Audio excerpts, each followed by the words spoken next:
अरे ऑफिस में एहन बात सब होइत रहे छे।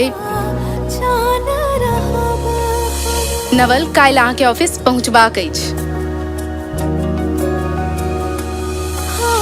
एक तरह से हम बनवास जा रहा छी।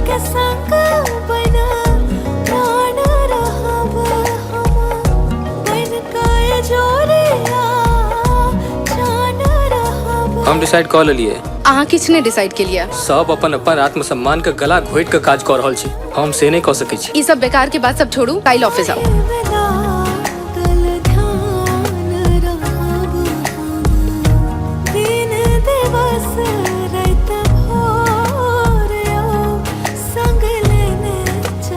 तो की सही लगवाक चाहिए हमरा से आप वही बताओ।